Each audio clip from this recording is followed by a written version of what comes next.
Hello and welcome. I'm your host Will. After watching the teaser trailer for the upcoming movie Godzilla Minus Zero, I'm sure we've all had the same thought. He big. But why? Well, in this video, we're gonna go over some facts about why Godzilla might have gotten a growth spurt. Let's get to it. The kaiju fandom is shaken after Godzilla Minus Zero dropped the official teaser. And it's a very honest reaction, because nobody expected this monster to grow so big in just 2 years. In Godzilla Minus One's backdrop of a post-war Japan, Takashi Yamazaki reimagined Godzilla as a massive threat to the nation while keeping the monster effects very grounded. But in the upcoming sequel, that vision has changed, and the ultimate large-scale titan kind of Godzilla has returned. But how did it happen? Does it even make sense for this continuity? Well, I'm gonna dig deep to find the answers in today's video. So without further ado, let's get started. Okay, so how different is this Godzilla actually? So the recently released official teasers of Godzilla Minus Zero presented a much bigger Godzilla. But Toho, the main studio behind the project, hasn't revealed any size officially. Some really crucial shots in the teaser suggest an estimated size of 328 feet, far bigger than the one we saw in Minus Zero, the Oscar-winning Godzilla movie released in 2023. Director Takashi Yamazaki stated that the upcoming sequel, Minus Zero, would be picking up from where the previous one left off. But then, the teaser showed such a giant Godzilla, so it's natural to get confused. But it was never an unnecessary random choice used for shock value. Rather, it's intentional, and according to the series' fictional biology, aligns with the continuity's logic. So first things first, it is the changing landscape of the movies in the Godzilla franchise, especially in the Minus series. We see Minus One was dealing with a much more localized issue, but then the teaser showed such a giant Godzilla, so it's very natural to get confused. But it was never an unnecessary random choice used for shock value. Rather, it's intentional, and according to the series' fictional biology, aligns with the continuity's logic. So first things first, it is the changing landscape of the movies in the Godzilla franchise, especially in the Minus Zero series. We see Minus One was dealing with a much more localized issue, where Godzilla was supposed to look like a predatory creature rather than a gigantic mountain-sized titan. That's why in Minus One, Godzilla was only 164 feet tall, which also was a nod to the original 1954 Godzilla. But in the sequel, set in 1949, 2 years after Minus One destroyed Tokyo and left it in rubble, the creature has gone through several thermonuclear strikes, which have rapidly regenerated his cells, making him bulkier, thicker, and more aggressive than ever. You can literally see his face getting a lot bigger and his dorsal plates growing much more powerful and more jagged than what we saw in Minus One. Now, let's take a quick look at the teaser to see some evidence of this towering Godzilla. He basically doubled in size. Here's how we know. Of course he doubled in size, and there's no doubt about it. It is most prominently understood from these two particular scenes.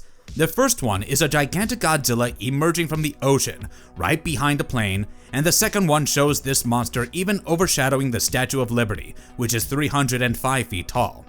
Then we also see the dorsal plates running down his spine to his tail and giving off this glowing blue energy, the result of heavy exposure to nuclear radiation.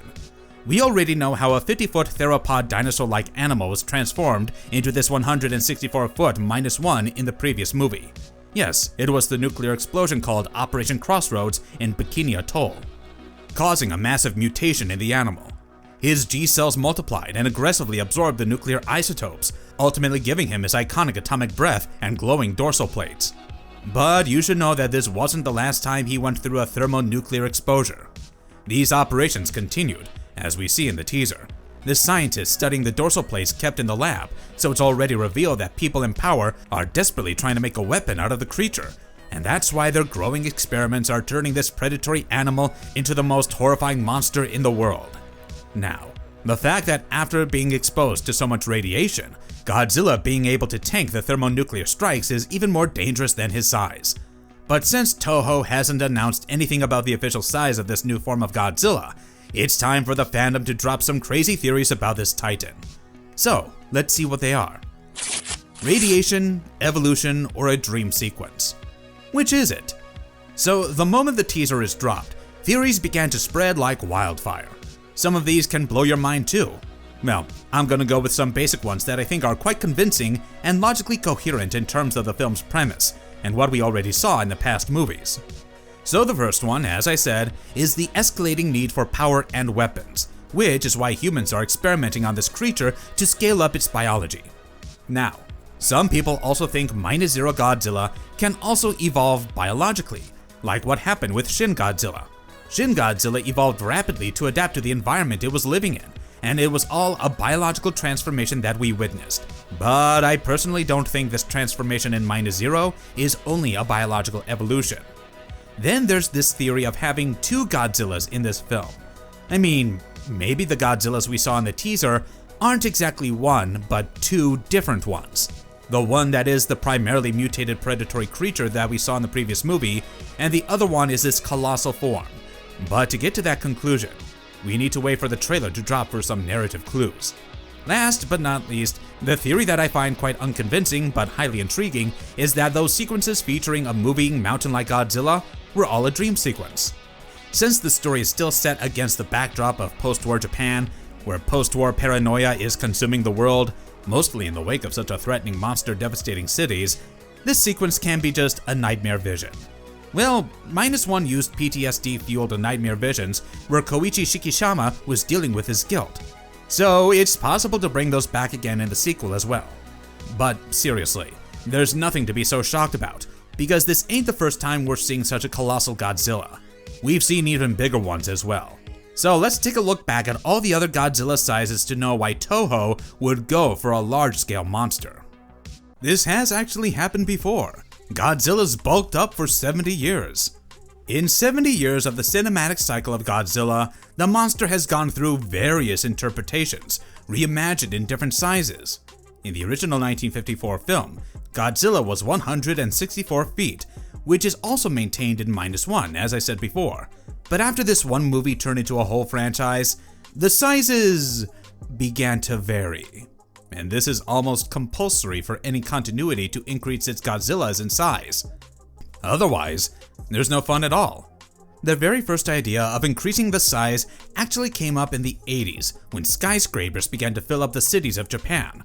So, very naturally, they upscaled the height of the monster to make it look more terrifying. In the 1984 release, The Return of Godzilla, the monster was 262 feet tall, a towering giant.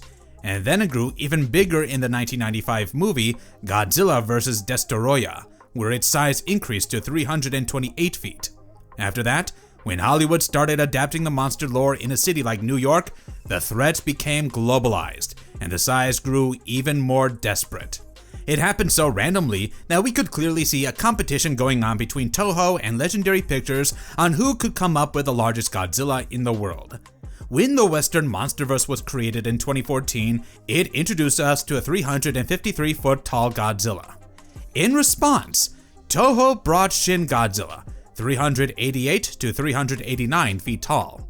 So, obviously, Legendary's next plan was to create a 393-foot tall Godzilla in 2019's Godzilla King of the Monsters.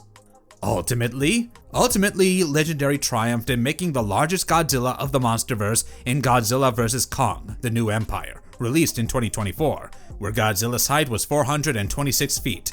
But then, in an anime adaptation called Godzilla Earth, we already saw the largest Godzilla ever made in a movie, with its height going up to 318 meters, or more than 1,000 feet. This time, I don't think Toho is resuming this competition because, as a producer, you have to look at the timeline of the movie as well, and act accordingly, which Toho has done pretty carefully so far.